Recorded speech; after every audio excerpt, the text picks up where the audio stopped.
The Little Match Girl by Hans Christian Andersen. Most terribly cold it was. It snowed, and was nearly quite dark, and evening, the last evening of the year. In this cold and darkness there went along the street a poor little girl, bareheaded and with naked feet. When she left home she had slippers on, it is true, but what was the good of that? They were very large slippers, which her mother had hitherto worn, so large were they, and the poor little thing lost them as she scuffled away across the street, because of two carriages that rolled by dreadfully fast. One slipper was nowhere to be found, the other had been laid hold of by an urchin, and off he ran with it. He thought it would do capitally for a cradle when he some day or other should have children himself. So the little maiden walked on with her tiny naked feet, that were quite red and blue from cold. She carried a quantity of matches in an old apron, and she held a bundle of them in her hand. Nobody had bought anything of her the whole livelong day. No one had given her a single farthing. She crept along, trembling with cold and hunger, a very picture of sorrow, the poor little thing. The flakes of snow covered her long fair hair, which fell in beautiful curls around her neck, but of that, of course, she never once now thought.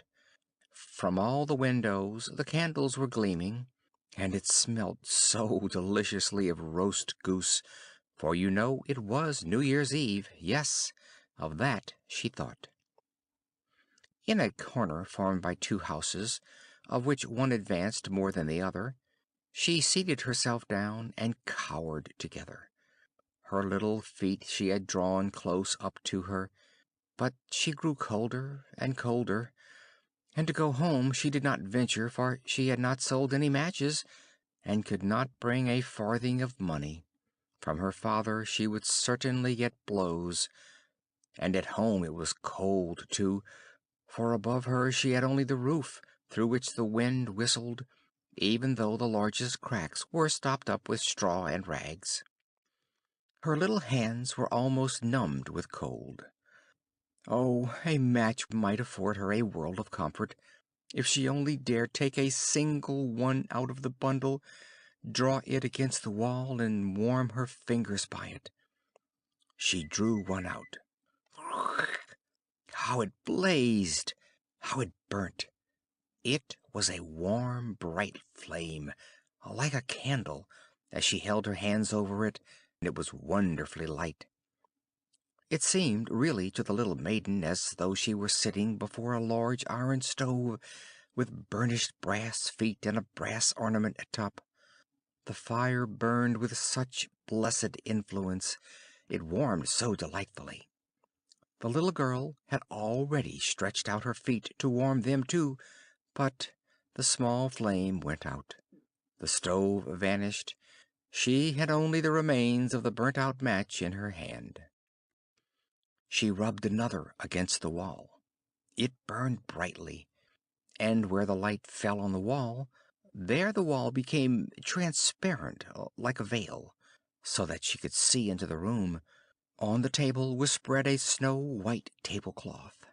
Upon it was a splendid porcelain service, and the roast goose was steaming famously with its stuffing of apple and dried plums.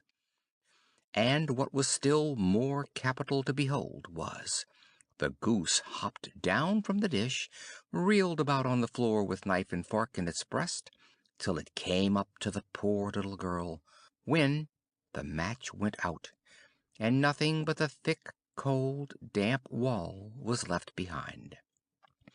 She lighted another match. Now there she was, sitting under the most magnificent Christmas tree. It was still larger and more decorated than the one which she had seen through the glass door in the rich merchant's house.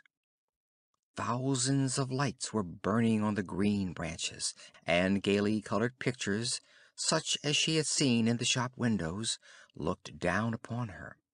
The little maiden stretched out her hands toward them when, the match went out. The lights of the Christmas tree rose higher and higher. She saw them now as stars in heaven. One fell down and formed a long trail of fire. "Someone is just dead," said the little girl, for her old grandmother, the only person who had loved her, and who was now no more, had told her that when a star falls, a soul ascends to God. She drew another match against the wall. It was again light, and in the luster there stood the old grandmother, so bright and radiant, so mild, and with such an expression of love. "Grandmother," cried the little one, "oh, take me with you! You go away when the match burns out. You vanish like the warm stove, like the delicious roast goose, and like the magnificent Christmas tree."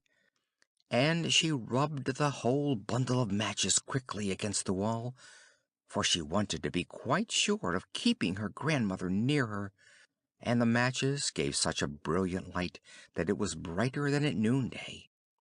Never formerly had the grandmother been so beautiful and so tall.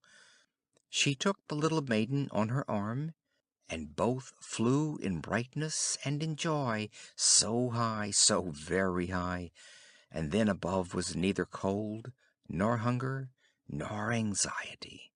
They were with God. But in the corner, at the cold hour of dawn, sat the poor girl, with rosy cheeks and with a smiling mouth, leaning against the wall, frozen to death on the last evening of the old year. Stiff and stark sat the child there with her matches, of which one bundle had been burnt. She wanted to warm herself, people said. No one had the slightest suspicion of what beautiful things she had seen. No one even dreamed of the splendor in which, with her grandmother, she had entered on the joys of a new year.